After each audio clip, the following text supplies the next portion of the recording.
This is Fam Electric Ghost, and we're live on the air with Dr. Charles Thomas Jr. for the first time. Welcome to the Fam Electric Ghost podcast. How you doing today? I'm doing well, fan. Appreciate you having me, man. Want to let people know this is the first time we're talking to you, and we're going to talk about your book, and we'll talk about your you have a couple books. We'll mention all of them, but we have a link to Forged Fire. Forged And so Fire. we'll actually talk about that. But right now, we have a QR code out there for people who don't know about how you get podcast guests for your show. Click that. You can find out about opportunities with Podmatch, and you can check that out. So you scan that QR code, you can learn about Podmatch affiliate opportunities, and it's a really good tool for linking podcasters with guests. So other than that, we like to talk to everybody on the show that comes on the show as a guest. We asked them a couple questions before we get to the heart of your story. Like, what motivates you and why do you do what you do? Well, first of all, again, thanks for having me on the show, fan. I mean, it's pretty cool to stay to talk with you after listening to some of the shows and all of that. But when you ask the question, what motivates me, as a kid, man, mom would always say, and my grandmother would say, don't die with the story inside of you. Right. Mm-hmm. So it's this internal motivation, I think, to whatever giftedness you have, share with the world. Right. And in reality, I don't want to meet potential me when I die. Mm-hmm. Right. Like, I don't want to sit there and meet this guy, and as I'm crossing into the pearly gates and say, well, who is that? And it's like, that's who you could have been. Yeah. I don't want that at all. Right. So for me, there becomes a part of, you do the best you can and you leave everything on the court, so to speak, while you're here. So that's the motivation for me, man. It's just to have a life well lived, enjoy it, do the best you can by people, help them how you can, stay out of the way, stay out of trouble, that type of thing. So it's not a fanciness, man. It's just an internal fire to tap in and be all right. So that's how I feel, and that energy is what keeps me going regularly. Yeah, so you're a number one best-selling author. You're an entrepreneur. You're a storyteller, and so we got the link for your Forged from Fire. Yeah, Forged from Fire album. Book, and that. So as an author, like you said, like you gave yourself permission. Like, this is the thing I find with a lot of people that have a hard time becoming creators, is they don't give themselves the permission to actually have their vision kind of get actualize and put it into the world.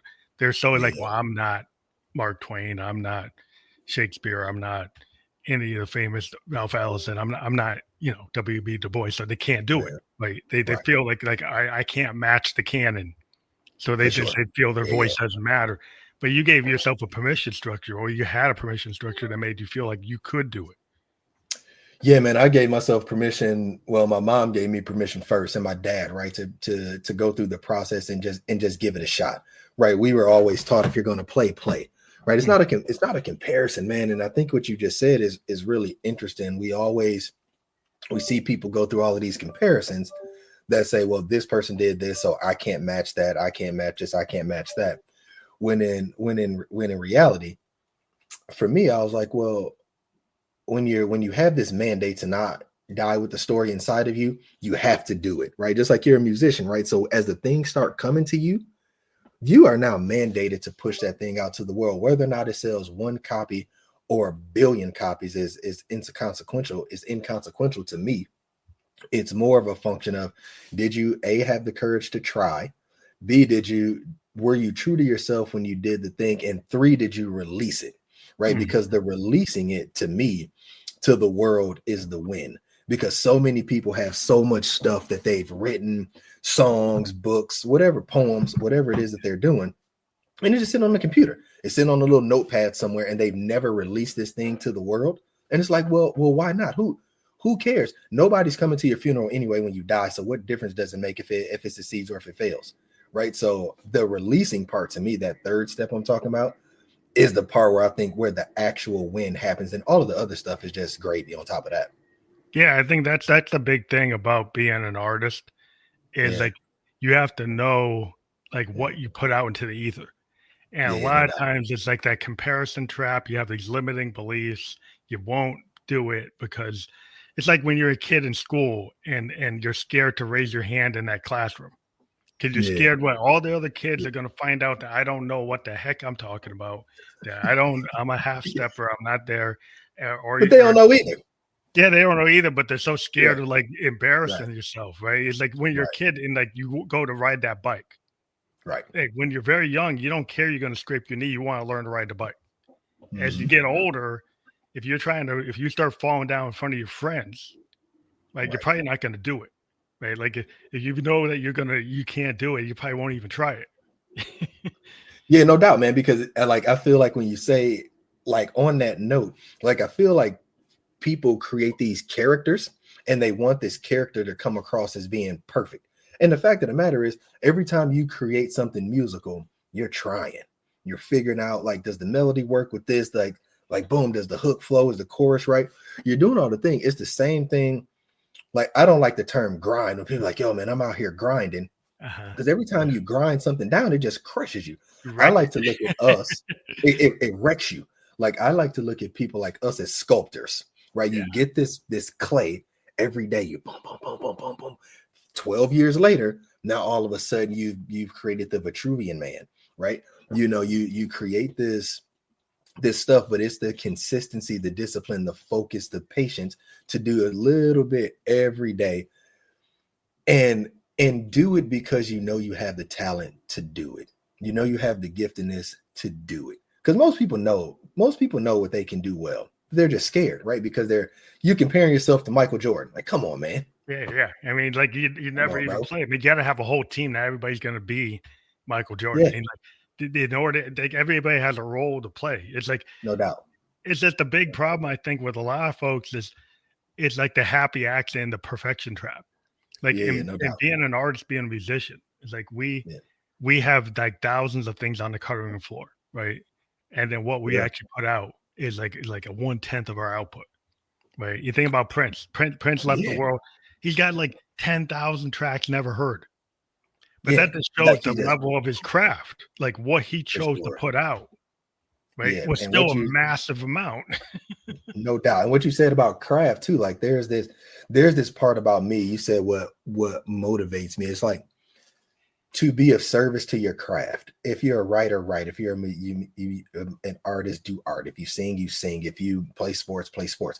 Right. But be of service to that thing because it's a whole bunch of people that I want to be a multimillionaire, but they don't have multimillionaire work ethic.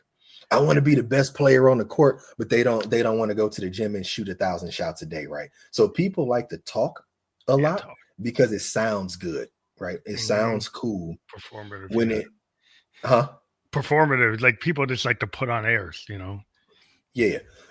We'll get to the thing, and it's not to knock anybody's hustle, but for me, it's an element of I am who I say I am, not by words, but by actions, Yeah, right? do it. So You got to I'm gonna show up. go and yeah, I'm gonna go ride my bike. I'm gonna put in effort. Like I'm never gonna go into anything unprepared. Now, no, people can say what they want to say, like, oh, he didn't have a lot of energy today or that, but I'm never unprepared. It's Mhm. just not a thing, right? There's a part of me that says somebody is always competing to take a thing, and I'm always competing to get a thing, Yeah. right? So no, so I don't, there is my only distinguishing quality is discipline, right? I'm not the biggest, the fastest, the strongest, but I am very disciplined. And I think the people that I like to learn about their stories, they're very disciplined. Like anybody I think of, from Kobe Bryant to Tom Brady to Muhammad Ali to President Obama to uh, Steve Jobs, pick a human, Yeah. right? Like all of these people, Marlon Roycer, a cyclist, Maya Moore, all of these people that are phenomenal at their craft, they get to it every single day. It's no excuses. They just discipline themselves. Well, you got to show up. I mean, half of doing the Right. job is showing up. It's Yeah. putting like the 10,000 hours, 20,000 to become a master. I mean, musicians Yeah. and artists, right? You put the paper, your pen to the paper, put your Yeah. No hands on doubt. the keys, right? It's the reason you stay relevant is because you continue to dive into your craft. Right. And like And the people who are in the, like, you think about Miles Davis. Miles Davis was the Mhm. king of bebop, right? Yeah, yeah, He is the yeah. standard bearer. He's the head of the canon. He is the canon. Right, right. Then he decided to go into fusion. People are like, what? See, but Uh-huh. when you're a master, you can Right, change the game. right, for You can sure. say it's like Yeah, I'm tired of that. Herbie Hancock is like, oh, I'm playing with Miles. Now I'm gonna go and do my own thing, right? right, So right. once you get to a certain level, Yep. it's kind of your artistic responsibility to push it, right? To not just Yeah, stay on your just stay in the same zone. You try to push it and go out of your zone. yeah, 100% agree, man. I haven't heard it like that. Where you said it's your artistic what? It's just there's You said, artistic development. It's like I think yeah, it. I mean, it's like you think this idea of the canon, like the canon, like Shakespeare is the canon of the literary world. right. No, what you were saying, it's like you're artistically mandated to push the envelope. Right. Yeah, When I look at all of the people in business or the people in academia or sports or in the same thing. creative space, once you hit a certain level, then you say, okay, if you did this, I'm already operating in my area of giftedness. How do you do that? So when I look at some of these people that are playing these games, like you said, they're never complacent. They never get to a point where they're like, I'm cool. I'm They're going done. to try something new. I'm going to keep going, going, going. Because why not? Right. If you have the ability to, why not? So talent doesn't, and I truly believe this, man. And me and bro, my moms, we used to talk about this a lot. Talent and giftedness doesn't care who uses it. Ideas don't care who uses it. They just want to be used. Right. Mm, If you come up with the song and a beat and a melody and you move and whatever, and you decide not to put it out, that same idea is going to pop into somebody else's head at some point, and yeah, they're going to do that you thing. gotta run with Right. Because it. yeah, the idea, the talent, the gifts, they just want to be used. If I'm not going to use it, somebody will. So why not give it a shot? Right. That's how I look at the life journey. And it doesn't always mean you're going to be the best, like at all. But Yeah, I I mean, do you what fail I do. upwards. I mean, and I'm in IT, right? My day job, Yeah. I'm software design. Yeah. And software design, we have this idea of failing upward, Uh-huh. where like every day we do iterative development. For sure. Tons of our stuff is just like an artist. There's stuff on the cutting room floor, stuff that didn't work. But we No doubt. don't look at it as a failure. All the Mhm. stuff that didn't work gets fed into other projects. Yeah. And It's maybe it iterative. didn't work It's today, iterative. but it works tomorrow. Right. Yeah. So No doubt. there's like so everything we do, even though it didn't work today, like there's an opportunity for that to fit somewhere else. And so we don't think of it as like why we call it failing upward. Mhm. Because like in engineering, like how many versions of something do you build to get that Until suspension? it's ready to go. Yeah. Yeah, I Yeah. mean, you build tons of Yeah. iterations. I mean, I've talked to engineers all the time, and they run through iterative development, testing, failure testing, the testing longevity is like stuff that, yeah, that was a great idea until like, oh, after a thousandth test, it breaks. So there's Right. something wrong, right? So Right. you learn from that. You don't say, well, it's all over. No, you For like sure. that's how you learn.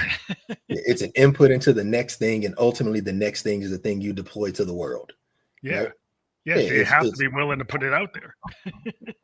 100%. But it's amazing to me, Phantom, when you were talking about that, right before we got on, like, how the world has created such anxiety in people who have a fear of releasing the work.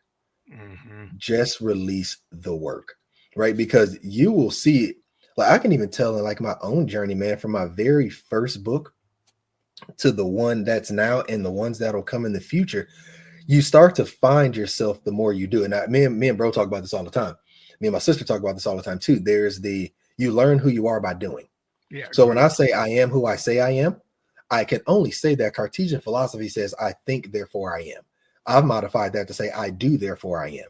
Hmm. Right. So like I've learned who I am as a human by doing, like you said, failing upwards. And then if you're going to fail fast. Don't spend too much time doing a whole bunch of nonsense, right? Cut out a bunch of stuff, lock in, get to it. So I think the releasing of the work is really cool, man. That creative process of sitting down and taking this blank slate that you see from anybody. I don't care if they're at the top or if they're not. It's the fact that you are able to create something and push it out to the world, whether or not they listen to it or not. You're not going to die with it inside of you, right? That's Yeah. the part about creatives that I think is so cool. Like, we don't have Star Wars if the writers don't write it. We don't know who Jar Jar Binks and Chewbacca are, right? We don't have, if Shonda Rhimes doesn't do what Shonda Rhimes does, it doesn't happen. We miss out. It doesn't happen. Yeah. Right. So if everybody's scared and anxious of like, oh, I'm going to mess up, man, you may sell one book may sell 1 billion copies. The next book may sell 2. So what? Keep writing. Yeah. Well, that's the whole effort is like wherever you are, like in the universe, I always think about like, things are in like in tune, like people, there's harmony, and like when you feel a bad vibe, you feel good vibes, right? Yeah. So a lot of times like artists will sometimes be on the outer edges of what people call a bell curve, right? So what happens, like a lot of people are just in the middle. Right. They just want to do their 9 to 5, show up every day. They don't want to push it. Right. And then like the people who are artistic or creators, they're on the outer edges. Like sometimes they just get the bang, it's out the park. Other times it's like people see it and they say, what the heck is that? Right. And they're like, and the thing is, you have to have a thick skin. And you think about like Hendrix. Hendrix showed up in the world, and the things he was doing on guitar is like feedback. Some of his artistic, even today, the guitarists can't control the feedback like he did. And technically, when he was in the studio, I read all these books about him. They were engineers telling him his sounds were not correct, that you can't put that on tape. And he pushed back and said, that's going on tape. And that shows you like the creative mind that says, I don't care what you learned at Berkeley, telling you can't put that on tape. It's going on tape. And I'm gonna and we're doing it right now, and I'm showing you. And it's hard to do that because a lot of people won't do it. Because what you see is a lot of times and we talked about dream killers in the past, or people when a person says they're trying to do something, oftentimes they'll get negative feedback from a person who can't see what they see, or they're putting their limiting beliefs on that human. You know what I mean? And I think it's crazy. We live in a world where when you think back, going back to the Renaissance years, right? Everybody was doing that. They were getting after it. They were reading, studying, learning about everything that was important to them. And they were constantly releasing these things to the world. You know what I mean? Yeah. Pushing, and it's they're all pushing. Yeah. All of the artists, right? You from the Da Vinci's all the way through. And then you think of, some of my favorites, and from the writing standpoint, like, or the intellectual component, like the Dr. W.B. Du Bois of the world. Du Bois, right? Or you think about Dr. Cornel West now, and all of these people, they've iterated, like you said, and they've all failed upward, because the more you practice a thing, the more you start to be like, oh, here's what I'm good at within this space. Right? Like I remember when I first used to give talks, man, I used to always try to use the fancy college words because I wanted people to think I was smart, right? And though I can use those words if I want to, like what I found is that it oftentimes didn't come across as relatable. It came across as scripted, contrived, right? Where now it's just like, yo, man, we're going to have a conversation. If you say a big word, it's just because it's just how it came, but it's not planned, right? You're not trying to sound a certain type of way. If you showing off. Right. That's the problem. Like, are you accessible? Like you think about a guy like James Baldwin. Yes, for sure. Super intelligent, but he's like a poet. He would say the truth, but it would come across in a way is like, wow, that's really hitting. It does. And it hits hard. It's hard. Like, Malcolm X, you see Malcolm X speak. Let's watch a video of Malcolm X speech. It's like, damn. He's connecting. Like, just like the way Dr. King. I mean, they both are connecting. Because they know, and even though they do it even if they do it in different ways, like the process of them being almost like this conductor of an orchestra, man, is really cool, because you know that they are committed to their craft, and you function a lot on social media. You've been doing these podcasts forever, and you see the creative mindset come through, and though each of us does it differently, those who actually try and put the things out, like, it was really cool to me too, is when you look at somebody's Instagram page or TikTok page, and you go all the way back to the beginning, and you see all of the stuff they tried, and then at some point they find themselves, right? Then the content shifts, It shifts, yeah. right? And you can, and then what usually happens is the character that they were trying to be for their first 800 posts, then they decide to be themselves, right? Yeah. And then that's Revelation when you will time. start to see they'll have this interpersonal revelation, and then you will start to see him take off, right? Because instead of saying, well, Frederick Douglass is quoted as saying blah blah blah, right? Now it's just in the conversation, like, yo, so Frederick Douglass, and like when you think about this, boom, boom, boom, whatever, whatever. So it becomes their natural voice. Yeah, And it's you can authentic. see the shift, man. So I've literally gone back and looked at, because social media, I'm not good at social media personally, but it is very interesting to me because it's all creatives, all people who are building these things, and you go back and you start to see them like, oh, yep, try, fail, try, and they fail all the way up, and then they get to the point where you're like, all right, that's fandom there. Fandom is here now, right? And it's really cool to see that switch in somebody, and then those are the people I end up following more, just because I'm not always interested in the content, right? But I am curious how true they stay to Yeah. themselves through their process. And it's super dope to me because we haven't been in a time like this ever. Yeah, Right? we're in we're in the age where you can actualize without a lot of gatekeepers. With no I mean, gatekeepers. there's like you got the algorithm might be the gatekeeper, Yeah, but that's yeah, that's fair. but Yeah, because that'll shut you down, won't it? The algorithm. yeah, the It'll stop algorithm is, all that. well, it's Yeah, always playing. I'm in tech, so every day they're shifting there all the time. They're shifting the things like just like they're out of control with how they shift the yeah, paradigm. I mean, they're yeah, changing the foundation all the time. And I'm like, yeah. so it's hard to play the game because they're making it harder.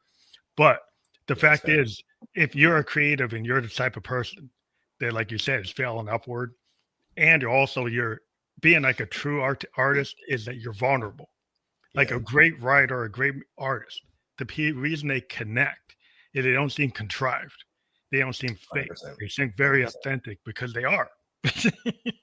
Yeah, you because they know? are like they're being the thing. Like even when I was writing Forge from Fire, man, there are several segments in that book where I'm crying. I'm sitting right here where I am now, crying real tears, where I have to get up and leave the space and be like, okay, man, like this is hard part to write, but lock in and get to it, right? And as a musician, it's the same thing. Like any creative, if you're a painter and art, whatever you're doing, there will become some times when you leave pieces of you on that thing, Yeah. whether or not it sells a billion copies or not, you know that you gave it your all. Yeah, And you I think put that's the only thing.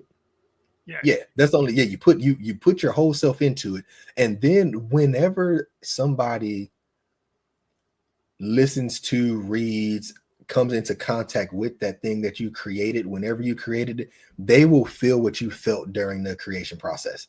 They have to, because like you said, it wasn't contrived. It was just a real thing. And that's the part about the creative journey that I think is dope. And you see it with athletes also, right? Where they're given everything. And just like any creative, any athlete, any entrepreneur, right? Anybody who wants to do anything great in general, it requires everything of you and promises nothing in return. 100%. You have to go full on, and the outcome may not be what you want. And you have to be okay with that and be like, well, that didn't work. Let me start over. Let me try again. Yeah, that's the That's thing what about else. like a lot of times I run into people, podcasters, creators, whatever like if they don't hit what they thought, it's like the whole point is that as a musician, right? Yeah, I know a bunch of guys when I was like 17 and 58. Their guitar, their instruments sitting in the basement, they never picked it up because they had this idea that suddenly they were gonna hit MTV or something. They were gonna hit the world. Yeah. And it's like, why are you a musician? Are you doing it because you love the music, or are you doing it to get somewhere? What I found is the people who are doing it not for the love of music, they usually put the instrument down. They never pick it up. Yeah. The 100%. people who do it because they actually love it, and I talk to writers, like they write whether it's going to hit or not.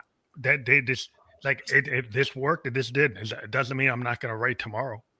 They do it because they do it because they love it, Yeah, right? They love the process of creating, and it's not for applause. They're doing it for an internal cause, right? It's that simple, right? And I think and I've shared with people, like if you do something for a bunch of years and not get paid for it, you have some giftedness there, right? Like you have some internal desire to do that thing. If that's giving speeches, practicing writing music, whatever it is that you're doing, if you spend 3, 4, 5 years and you never get bored of that thing and you never make a dollar doing it, that's a very powerful part of you, right? Then it becomes a component if you actually build the skills to figure out how to monetize that at some point in the future. You know what I mean? Yeah, because sometimes, I mean, it ends up being where you like there are great artists that never got found because they didn't have the business savvy, right? Is a Correct. famous like Victorian artist is like, you know, William Blake. Everybody knows Mhm, Tiger, Fear for Life, Cemetery, and stuff like that. mhm. Songs of Innocence and Experience. He's one of the greatest Victorian poets. All his poetry was on these metal plates. He etched them into metal plates with art, and they were found in a barn after he In a died. In a barn, barn or in a bar? in a barn. Oh wow. And Yeah, yeah. he's considered one of the greatest Victorian poets, but he wasn't known in his time. Yeah, So so it wasn't a lack of talent or ability, it was obscurity. Nobody knew him. yeah, nobody knew him, but he felt that he needed to put these into a form. So he used metal. Yeah. All his poems are like etched in metal and acid in metal and have all this artwork. If you ever Oh look wow. at his original poetry, there's actual artwork that goes with each poem. Right. And it's just because he felt like, oh, they should be timeless. Maybe it'll be found in another time. But he Right. did it because he loved the craft, and it's like he's doing just as good as Tennyson or Wordsworth or any of those Right. guys. He just Right. wasn't known. Right. So that there's not probably lots of artists right now. You see this in painting. They're like Man. unknown authors Oh from their man. time, and then you learn art history. You find these people. It's like, damn. It's Yeah, just man. if you're a marketer, that's one thing. Right. Marketing doesn't also like it doesn't always mean that you're the best talent. Just maybe you have the best marketer. Yeah, yeah, no doubt. Yeah, no doubt, man. And that's what I said. We live in a time now. I was watching a few years ago, man. I was watching TV and Pierce Morgan was talking to, I think, what's my man from Aerosmith, Steven Tyler? Oh, Steven Tyler, yeah, yeah. Yeah, so he was on the show. I think it was Pierce Morgan. So Steven Tyler was on there talking about his love for the craft and how they would just go from bar to bar to bar to bar to bar to bigger stage, bigger stage, bigger stage, bigger stage. But throughout the whole nine, they're just practicing. They just love the craft so much that they're doing it every day. And fortunately for them, they were able to break through the noise. But he was going on to say that they actually acquired the skills, because you were talking about the 10,000-hour rule earlier, because they put in the actual effort to become masters at their craft. Right. And people think when you say that you're a master at your craft that you have to be famous or make $1 billion. It's a bunch of people that have mastered the game of basketball that have never made $1 playing basketball. They know how to shoot extremely well. They can pass, they can jump, they can dribble. They can do all of the things because they've played basketball for tens of thousands of hours outside.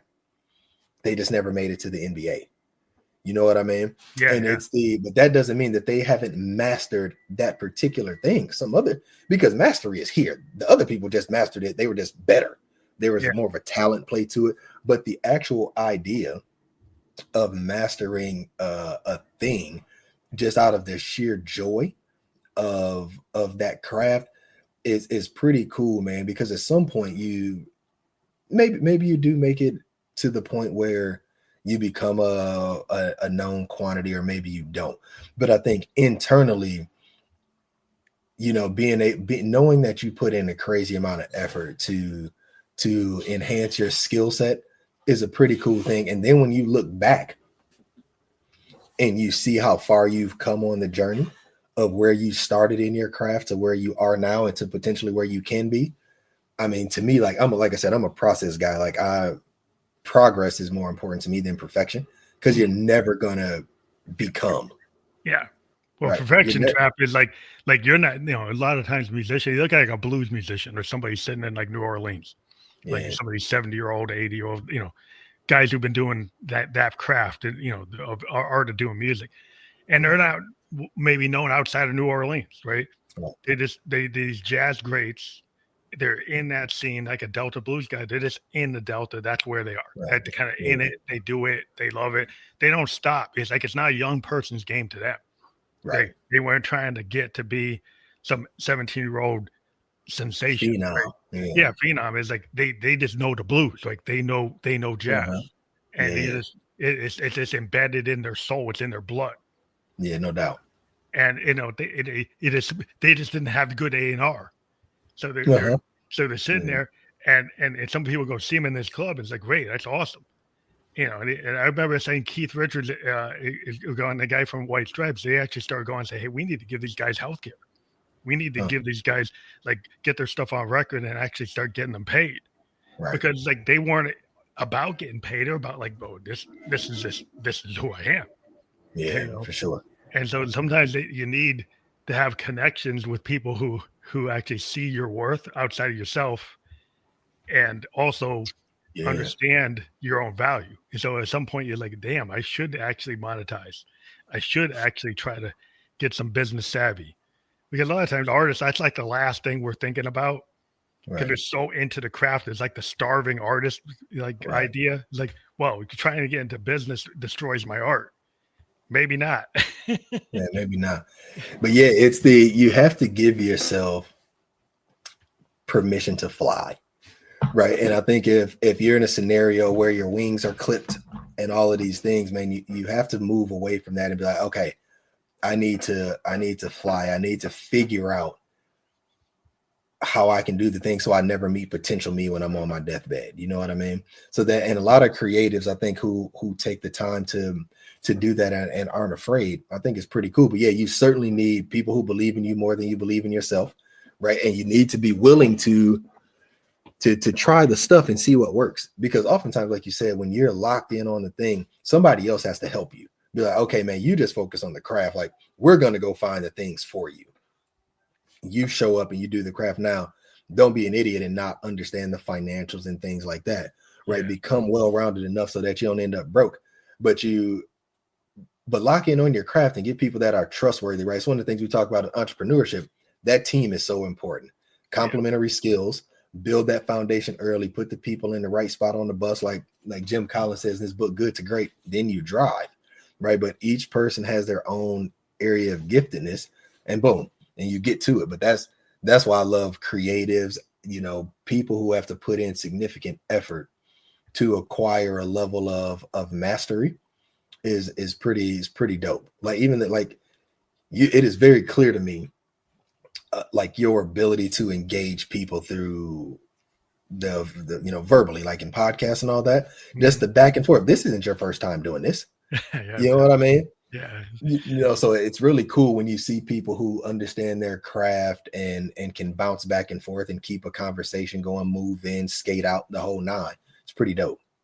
Yeah, I think it's interesting. I've always kind of used this analogy is in jazz music, there's this idea, there's no bad note, there's an opportunity, especially with infusion jazz. And the idea was if you're a classical musician, you're wedded to the page. You have to read the sheet. It got to be exactly what Chopin wrote, exactly what Beethoven wrote. You have some flexibility, but you're pretty much tied into that exact note. Yeah. But if you're a jazz musician, you're living in what we call the present moment. Like you have your piece, you're playing that piece with Miles. But Herbie Hancock is a famous moment. Like he was playing a piece with Miles. He hit a chord that was not part of the original composition, and Miles actually went and matched the note, even though it wasn't improvised. Yeah. And the idea, and he thought Miles was going to kill him afterward from hitting the wrong note. And Miles says, no, there's no problem. Like we evolved the music. We evolved the sound. This is why you're here. Right. Because the music is in the moment. It's a painting. It's a brush stroke. It's like, if that brush stroke happens to be for this moment, it's all good. There's nothing wrong. Yeah. And that's a different mindset from the mindset that wants to keep something in such a narrow space. They're not willing to evolve out of it. You want to advance the craft. And that's a hard place for a lot of people, because a lot of people today, they want repeatable, scalable, known kind of assembly line things. Like I can take these 10 steps and repeat it all the time, get the same result. every time. But is Yeah. that really what you want? No, that's why like live sports, live radio shows, anything live is cool, man, because you start to see at the high levels, right? You start to see people operating purely on instinct. Right? Like if you watch a basketball game, you see somebody like Steph Curry when they're really getting busy, KD, any of these guys, that's muscle memory at that point. That's pure instinct. Like their intelligence, their experience, and everything has now combined, and they are a fully locked and loaded machine. Yeah, they can Right. read the And that moment. They read the they can moment. read the moment. They know all the plays that they've practiced. Yeah. They instinctively know which one to go with, Yeah. which Yeah. muscle memory thing to use And what's at so that great moment. about it, right? You can't, when they do that thing, if you tell them to do the same exact thing the next time, they can't do it No, because they're not because really thinking that way. It's like in a flow no, state. It's it's like an, yep, exactly. it's a flow state type of effort. This is why when I get people like if you think about somebody doing a TEDx speech, Yeah. or the one maybe not like going on a teleprompter. Yeah. Yeah. It's kind of like if you have a comedian and they're bombing, right? Uh-huh. And they Uh-huh. stay on the bad jokes, and it's Yeah. like, well, you're gonna get pulled off stage. Versus the Uh-huh. guy that like, oh, that's not working, and they change. They're Switch not up. Yeah. staying on the teleprompter. But you get these Right. guys, they it's like you don't read the room. Like if you don't Right. read the room, you don't read the moment. Like how are you gonna Yeah. survive? No, so yeah, you have to, man. Like you have to have, even if you have blues man experiences, like going back to the blues, you have to have jazz man sensibilities, right? That allow you to improvise and navigate the space and not be afraid to, if you hit a wrong chord, to be like, oh, well, you go through it. Like there's like this conversation. We didn't know what we're talking about. This whole thing is improv. We're just flowing, right? Yeah, There's no teleprompters here, right? Like it's what we ask questions, we talk back and forth, boom, boom, boom. But and oftentimes when you see the professionals do a thing and they do it well, amateurs think that it's giftedness. And it's like, nah, man, they've spent many, many, many hours to get to a point where they're operating on instinct so that it looks easy, right? It's just muscle memory at that point, right? That consistent effort over and over and over and over again. So by the time they see a person doing something, it sounds easy or it looks easy, but that person's been doing it for 25 years. You're just seeing it today. You know what I yeah. mean? That's the problem with a lot of these things. Like if you go and see these like 12-step program, 14-step, 10-step program, and then it's Mhm. like what I always point out is like, what about the 10 years plus the 10 steps, right? Like Yeah, you're giving me right. 10 steps, but there was really Yeah, 10 years that now it's effortlessly you're going through the 10 steps, right? But it correct. was 10 years worth of work that you're not showing people. Yeah, So 10 years of 15 hours a day. yeah, so how are you gonna go from 0 to Right. 100 and get that done in 30 days? Man, That ain't that's gonna the happen. bro. Phantom, that I don't have a whole lot of pet peeves, but that is certainly one of them. When people talk about a person and they only talk about the end result, it's like, yeah, man, I understand that you saw this end result, but the amount of time and effort that it took for that person to climb that mountain was a decade and a half, maybe 2 decades, right? Like they Yeah, said, like it's some stat that talks about Usain Bolt, how my man practiced for thousands and thousands and thousands of hours, and over his entire career, I think he's ran less than like 20 minutes professionally, mhm, right?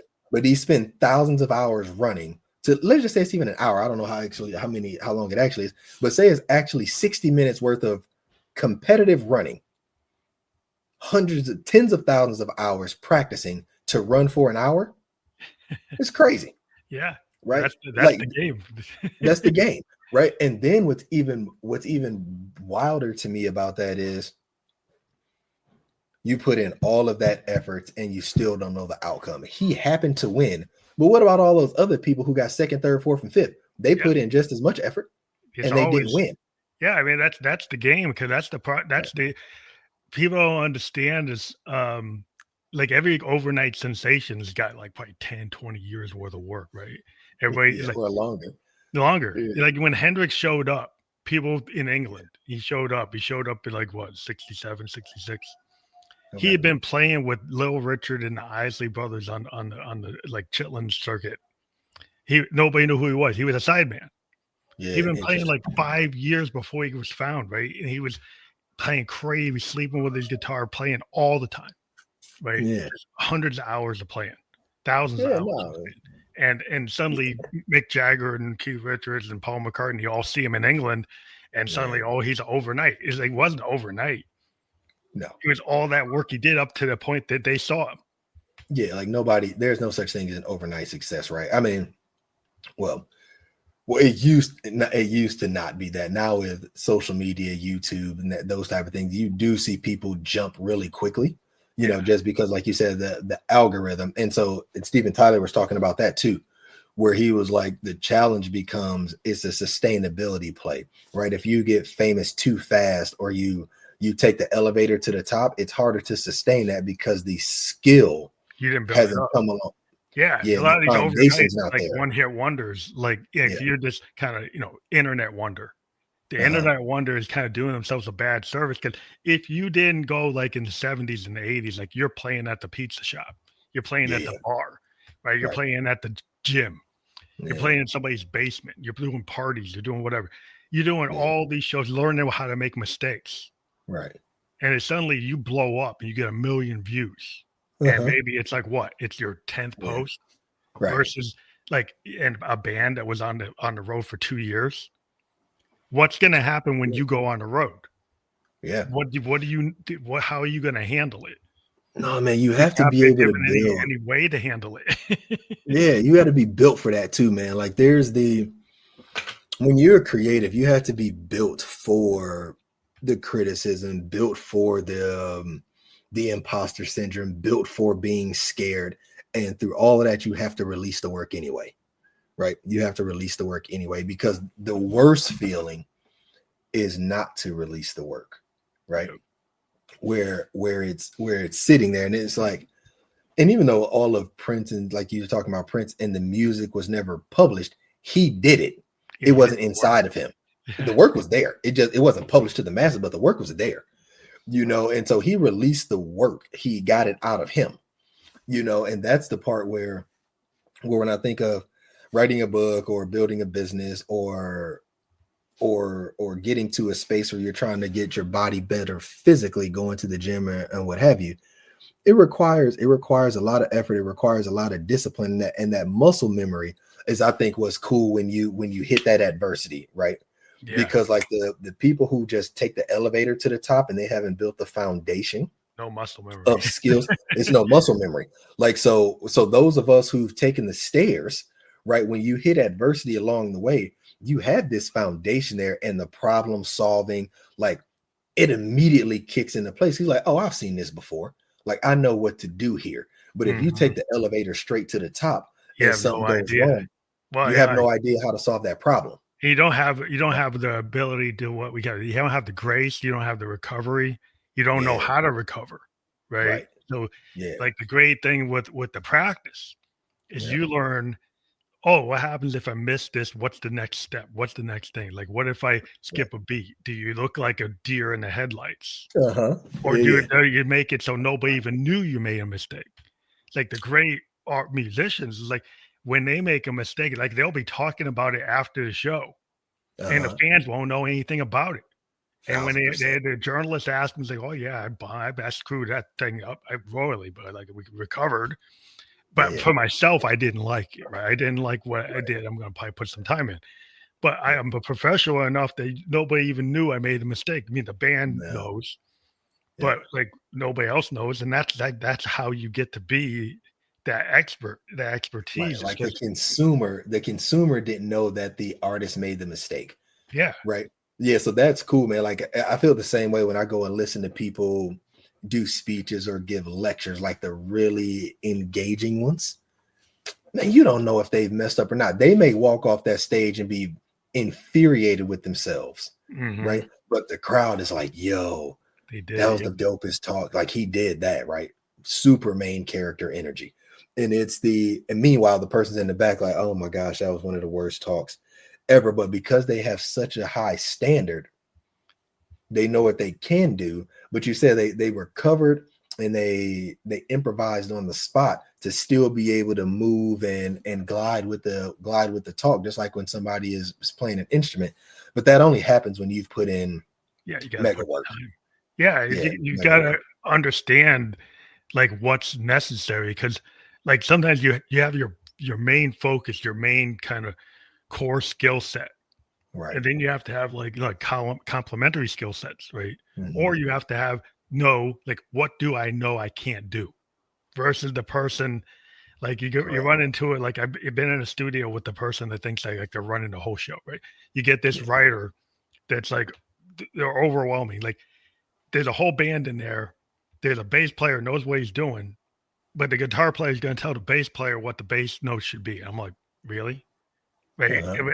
But they're going to go and dictate it. So the bass player is going to be like, okay, this session's not going to be fun Right. because this guy's not Because going there's to, no autonomy. he's not going to let me do anything. Like Right. everything has to be what he says.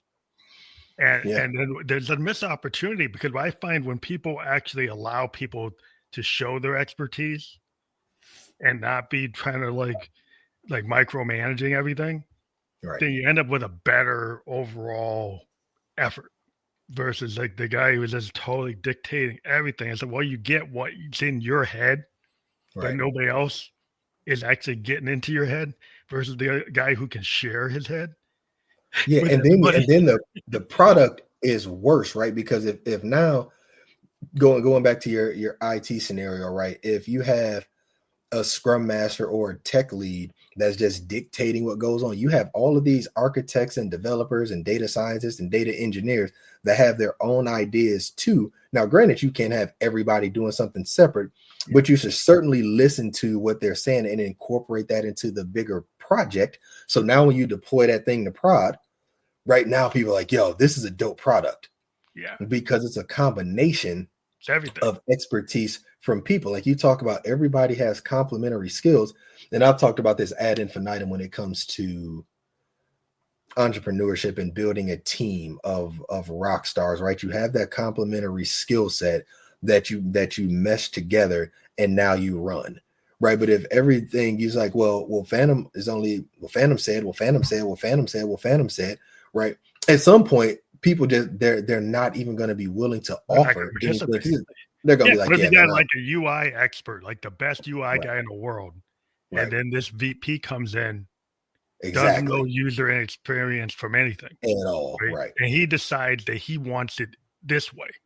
right, But the UI guy has actually done studies. uh-huh, It's got evidence that right, this is a more user-friendly design. That mm-hmm. this is going to keep somebody on the web page. This is going Yep, to keep somebody in the product. More likely they're going to use it. More yep, likely we're going to get paid. for Versus sure, this guy is top down all day. yeah, yeah, He thinks it's his idea. He has no evidence that it works. No yeah, yeah, evidence anybody's going to like it. But he's going right, to top down it and say, "I'm the VP. right, Do it." And you're okay. Okay. yeah, I'm probably not going to be in that company that long. I'll probably be gone. right, and yeah, or then the team will build this inferior product and push it, and then there's no users. Now you spent all this money. Now you have to do refactors, rewrites, the whole thing, change the information architecture, the whole nine, right? All because somebody didn't allow people to use their skill set in a complementary way to create something productive and valuable. And we see it in every facet of life, man, from creatives to entrepreneurship to project-based work. It's all the same, right? And I think that's why I think it's really important for people to get into spaces where they can fly. And that doesn't mean everybody has to be a boss, right? It just means you need to be in a space where what you bring to the table is valuable. It's appreciated. Like It's like a if yeah, you're in an yeah, organization, they're like an entrepreneurial spirit, like a startup. uh-huh, I've been in like Fortune 500 kind of IT situations yeah, that yeah, have not been ideal. Maybe the benefits were ideal. yeah, It yeah, was very secure, right. but But no creativity. from a like, am I happy? No, I wasn't Hmm. happy. I Right. actually went with the startup where it was more pressure, but Hmm. the pressure was okay. More working hours, but that was Yeah, okay because I'm actually in the whiteboard session in the JAD session and I'm putting stuff on the board and they're saying, yeah, Yeah, they're and you're saying no, building, but you're they're letting me creating. do it. They're letting Man, everybody's talking, and we're all right. contributing. Everybody in the team, nobody's scared to raise their hand. Everybody's For sure. Yeah, yeah. saying something, and the feedback is great. So it's Right. like when you have the perfect team, like if you have a sports team, like that Yeah, team, and everybody's playing their role, and it just works exactly. like a clock. And you're like, yeah, that team is great. If somebody gets knocked out of that team, then they're like, oh, how are we going to get that back? Right. Yeah, man. And that's it, yeah, and it's yeah. So when you think about the creative journey, the entrepreneurial journey, the corporate journey, the building the ladder, the climbing a ladder, all of the stuff that you just talked about, man, I think is perfectly true because it's the you have to understand the talent that people have and leverage it. And people really want to feel appreciated. They want to feel wanted. And as creative, this one as I'm listening to you talk and I've talked with other folks who create, you want the reader, the consumer of whatever you create to feel that positive energy. You want them to feel the sadness. You want them to watch the arc and know that they themselves can be that also. Yeah. Right. And you can only do that if you're given the freedom, the liberty, the opportunity to spread your wings and go. Right. And so that's the part, man, when you're talking about, you know, creating and understanding the systems that you put into place, being able to sit down and just focus. And even if you miss a note or you read a paragraph and you're like, something's not right here. You don't get up from the desk and be like, forget it. No, you sit here and you be like, let me try this. Nope. Let me try this. Nope. Then you do it the 13th time. And you be like, boom, that's the That's it. paragraph. Okay. Now I can move on. Yeah. Right. It's iterative So development. It's like that iteration. It's like you have to put the work in. It's like my grandpa, he's like a coal miner. He's like, you had to show up at work, right? You got to mhm, do the work, right? And mhm. when he got to such, everybody in the coal mine, they were electricians, they were plumbers, they were firefighters. They learned Yeah, everything. yeah, In yeah, order yeah, to be there, you couldn't just say, "Well, I'm only going to use this. I'm only going to use the pickaxe." You had to learn everything, yeah, yeah. right? Or you might not survive, right? Yeah, you So you need have to to be able have a to do. diversified skill set. Yeah, Yeah, yeah, it's like you yeah, just get. Well, I'm just going to show up and I'm only going to do this. yeah, yeah. Well, No, then and you it's might not the make it. yeah, and it's it's interesting, man, when we talk about, when I was looking at your email, it was like the discipline factor and how do creatives go through, you know, having that purpose is dope too. Like when there's this fire on the inside of you, like you're moving towards a thing, it makes everything else feel easier. The discipline of getting up, if I know I have a cycling race, right, I have a purpose behind this thing. So the discipline of riding a bike, like as soon as we finish this call, I'm gonna go and ride my bike for 2.5 hours, right? Yeah. It's the but that's not hard to me. That No, is it's not fun. hard. That It's that fun. discipline. No, the workout is going to be ridiculously hard, Mhm. but it's enjoyable to me because I understand that the discipline, the boredom that goes into just pedaling over and over and over again, that I have a purpose, so it makes the discipline part easier. You know what I mean? Like I can sit there and say, yeah, I know this is hard, man. I know I'm doing just pedaling over and over and over again. Yeah, I know I've written this paragraph 13 times and it's not hitting, but I understand the bigger picture of saying, hey man, I'm going to release this work at some point, and it doesn't feel like suffering, right? It No, feels like it feels fun in the sense of that this thing that's inside of you is going to come out at some point in a positive and powerful way, regardless of who reads it, who sees it. It's not in you anymore, right? And at yeah. some point, like you said, it could be 100 years from now, people will pick up this piece of music and be like, yo, who is Phantom? What was this? Yeah, it's like Yeah, what is this? well, it's like when you put the work, you think about a dancer doing all Mhm. their prep they have to do to be a dancer, right? A And nobody lot. sees it. Nobody sees all the work they got to do, all the like a ballerina, like the level they have to put in. And Yeah, you're for like, sure. damn, that's a lot of work. And even I love the bike too. I'm a mountain biker, Oh, right? And nice. you put a lot of spinning in to be able to get up that hill. Yeah. And the thing about mountain biking is like you climb that hill and then you come down the creek bed. and you have to be able to have recovered from climbing the hill, right? To be able to hold on coming down the creek bed. Yeah, doing all of this the So whole if you time. if Yeah, you don't learn how to balance off your physical shape, that if you get to the top of that hill and you're so worn out that you yeah, can't buddy. hold on coming down, you don't have the Yeah. dexterity to know what to do coming down. Rap City. Yeah, so you have Yeah. that's what I love about the dichotomy of it is like you have to put the discipline to get up the hill and then discipline to come down the hill. Yeah, and all of that, all of the thing that you just said is hundreds and hundreds, if not thousands and thousands of hours of riding your bike when nobody sees you, Yep. right? Just practicing and doing that. And it's like we hear these stories all the time of people wondering how John Doe Jane Doe got there, especially the elites. Like, man, figure out a way to go and spend a week with them. You don't have to do their workout, but just watch how they function. Like they live almost like a religiously obsessive life. They don't do anything else other than the thing that they want to do.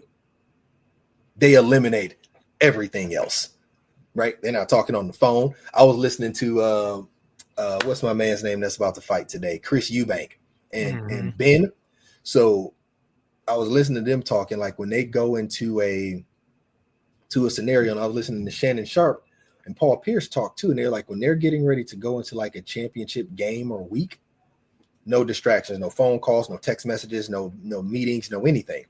And it's that level of focus that's required to do that thing can only manifest itself if you understand your system, you've put in the work, you've tried and you've failed, and you failed a lot. But as you and I love the phrase fail upward that we use in the tech space, so I get that, but it applies to life also, right? And it's that part of putting yourself in a situation where you may not win, but you've put in the effort to be there or thereabouts, right? You can be certainly competitive in the competition, whatever that competition may be. That could be in the boardroom, that could be writing music, that could be writing a book, that could be whatever it is.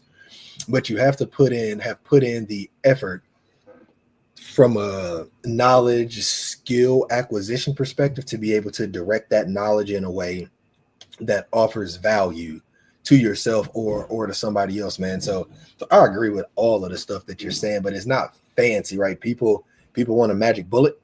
Yeah. It's not fancy, man. It's reps and sweat. It's blocking and tackling. It's getting up every day, going pedaling a mile. Like, that's it.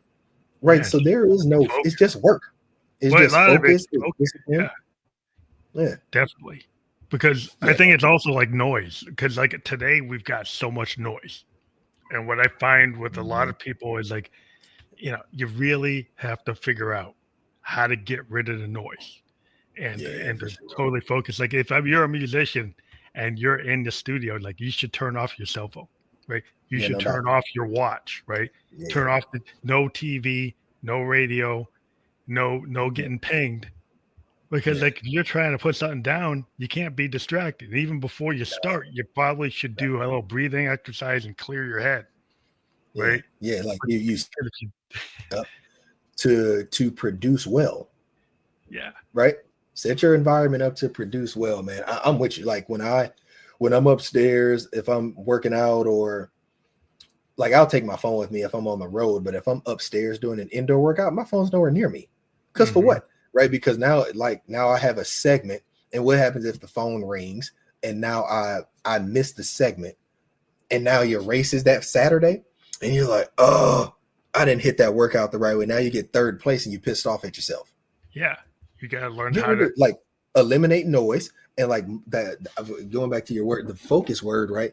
I think it certainly is a muscle, right? Like if you don't use it, it goes away. Like I can sit at this computer, man, and write for hours, but it's only because, or I can sit and take this book and start at 9 o'clock in the morning and read, or 6 o'clock in the morning and read till 9 straight and not move. But that's not because it's not because I have a weird brain. It's just because, or an abnormal desire to just read. It's because I've practiced for so long. Like I've practiced focus. It's like you don't have if you don't practice focus, I think it's a muscle that you lose. I think it atrophies really quickly. And so people should take the time. And I do this with my son too, my middle boy, right? What I've done with him is he's 10. So when he first started reading, he'd be like, all right, man, read 5 minutes, then 8, then 10, then 12. Then over the last year, it's been like, all right, 25, 28, 32, 36, 38, 40. So now when he comes home, he just sits down, boom. He doesn't move. He just sits and reads this thing. And the reason, and I don't care about the book per se, I care about the fact that he is flexing that focus muscle and that it's not atrophying. So he can sit there and lock in on something because it's going to pay dividends. It's super important because it's going to pay dividends down the road when he has to actually focus to solve a problem, right? So many people get bothered with the phone and ping this, notification there. We're in an age where attention span is such a critical thing. And like as an artist, we find that people won't stay in a book. I mean, books used to be 200,000, 300,000 words. Now you have to do 55,000, 60,000 words, 30,000 words. My Forward from Fire, 48.5. Yeah, that's where you have to bring it down because people can't. People don't and stay I was in the books. No, sir. And I was very aware of that, even writing like chapters. And I even find myself, if I'm reading a book, bro, and the chapter is 25 pages, you're like, oh my gosh, that's a long chapter, right? And then you're like, so even as a writer, I'm like, yo, man, let's try to keep these chapters between 10 and 15 pages because now the reader can push through, boom, boom, boom. But if you have a 40-page chapter, man, it's going to take 800 years to read that book, right? And I'm with you, like, even when I'm looking on social media and you're looking at the reels and things, 6-7 minutes, that's about the most people are going to sit there, and that's probably too long. Yeah, I mean, it's people like we got 30 seconds to keep somebody in a song, 15, 30 seconds, right? Yeah, no doubt. As a musician, and we're like, and I'm a child of the 70s, and a lot of our songs, back then, they don't kick into like 2 minutes, 3 minutes. Yeah, because it has the whole interlude before. Yeah, so if you could only stay 30 seconds, you're missing the whole damn thing. It's like you don't even stay in it long enough to understand there's timing changes, there's key changes. There's rhythm changes. Doubt. Like you don't even know. Like and I'm an 80s baby, so I'm with you. It's like sometimes you listen to some of these songs and like you said, the first 2 minutes, it's just somebody talking. And you're like, man, just get to the song. But now those songs that type of music doesn't even exist anymore. Because if somebody turns on a song in the first, like you said, 30 seconds, somebody's just talking, they're gonna click it off. Yeah, I can listen to Barry Wood, then I can listen to the Ohio Players. Are they going to listen to that intro where he's talking? They're even going to get past the first 5 words. It's like, well, where's the song? Where's the song? They're like bored. Next. Yeah. So it's this book that I read, man. It's a phenomenal book. It's called Stolen Focus. And and he talks about all of this. And I think it's a national security crisis, man. Our kids are getting crushed. Yeah. Right. That's why I said for my 10-year-old, it's so important for me for him to just be able to sit there and read for 40 minutes. Right. And next summer, as we get into the spring, I'm jumping that up to 45 minutes because ultimately I'm going to get it to an hour. But it's like I'm doing it the same way when we lift weights or ride a bike. We're using the progression model, little bit. And and I think that works in life too. And so I'll talk to bro and he has the challenge with focus. And I'm like, all right, do 10 minutes today. Put your phone away. Now do 15 minutes. Next thing you know, you're going to be able to have an hour-long conversation without looking at your phone one time, right? Yeah. When we first started talking, I was like, you put your phone up. Cool. You ain't seen me looking around. I haven't seen you looking around like, oh, is that a notification? Like, oh, let me. No, I mean, people, it's really critically important because like critical thinking and, like if I'm in IT, software, right? It's like we have to solve problems. And if we can't sit there and actually think it out, like you actually use a Socratic method or logical thinking, critical thinking, is like, what is the problem? What is the business problem? Are we looking at something like it's a symptom of the problem? What's the root cause analysis? Well, you have to think. And thinking something that's hard in like 15 seconds. Well, and that's why so few people actually think because it's a hard thing to do. Right. Yeah. To actually just sit there and be like, okay, so What's the problem? Okay, cool. Now let's generate some options. Which one of these makes the most sense? Okay, let's try that. That didn't work. Okay, so where was that an anomaly, or was that actually or not? Okay, that was an anomaly. All right, let's try it again. Okay, boom. All right, now we have that. That could be 4 hours. Yeah, I mean, That could be I 4 do a hours. lot of QA, Oh quality yeah, assurance off of yeah, like for sure. unit testing of like new tech, and Uh-huh. we have to really stress test stuff. And we're actually Yeah, like, is this a symptom of the problem? Like, where is this? Is this in the foundational structure of the system, yeah, or is yeah, this no because doubt. of some ancillary thing? And you have to Mm, really look at it. And like a lot of times today, like when we get some people that all they've done is SAT type of testing mhm. versus open book or oral Yeah, exam test. I came out of a college uh-huh. where I had oral exams and blue Yeah, books. We yeah. get some of these kids Oh coming wow. out, we bring them into the organization and they had Yep. SAT type test, and Yeah. we try to ask them to do some critical thinking, and they're like, is it A, B, C, D? No, tell me what it is in your own words. Right, right, right. And they're Yeah. So like, no, it's the, what?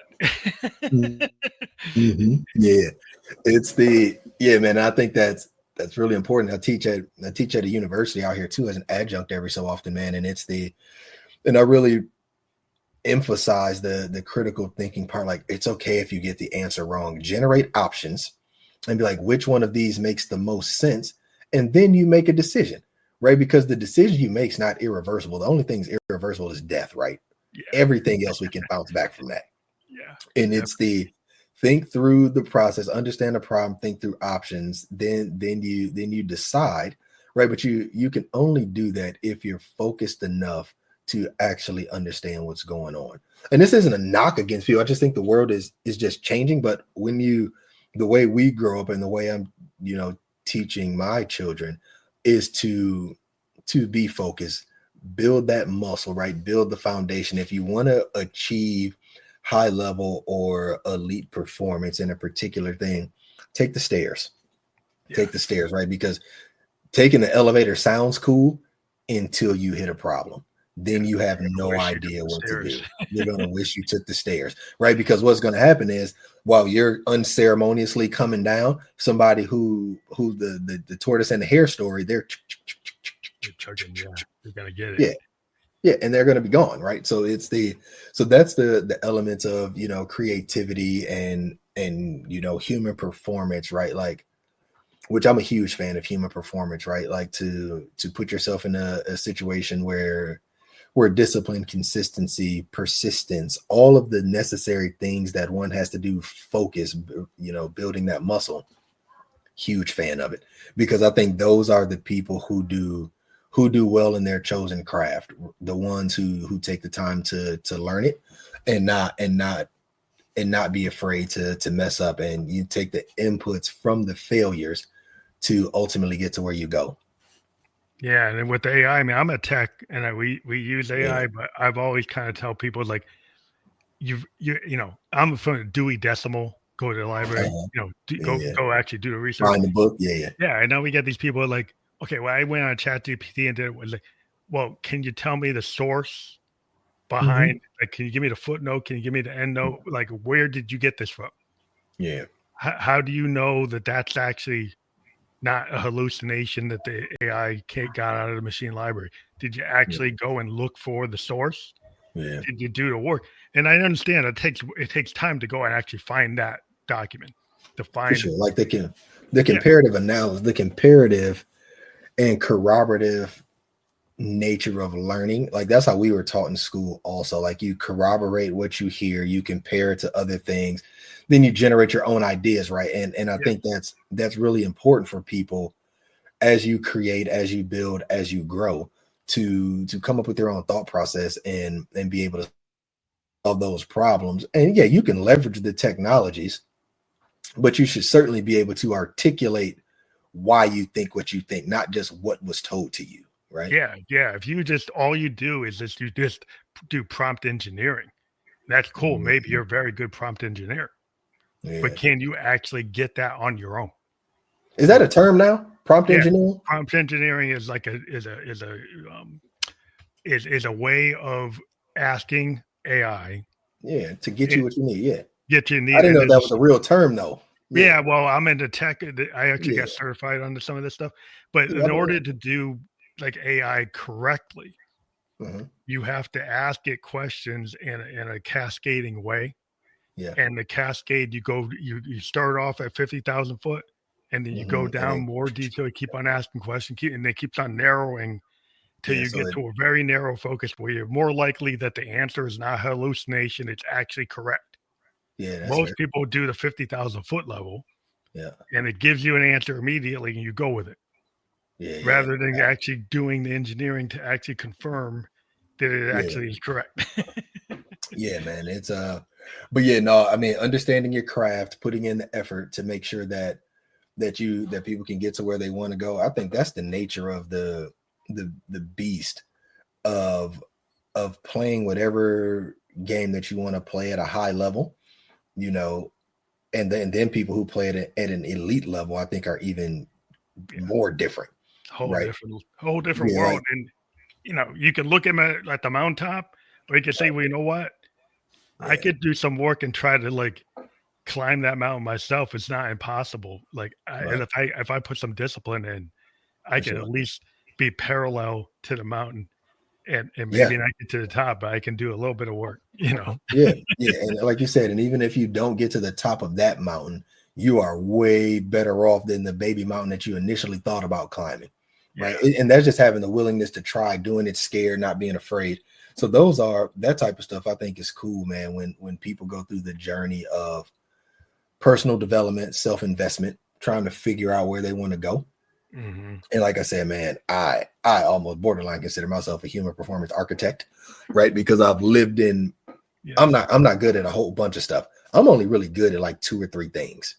But like I went all in Yeah, on those it's good things. to know where you are. It's like to do Yeah. that kind of looking glass self analysis to like Yeah. know your limitations and then Yeah. know what you need, what you don't know.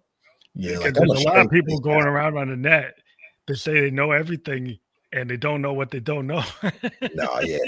Yeah, no, and I'm not on that. Like I know I'm an idiot. So it's I'm cool with it, right? Like there's the like I'm an idiot in most things, and it's a couple things I'm really, really good at. And I focus on the things where I'm operating in my area of giftedness. And I'm perfectly fine by that. I don't need to know everything. I don't want to know everything, right? But Mhm. the couple 3 things that I'm good at, I'm going to lock in on those, right? So when I'm talking to people, I can offer a roadmap.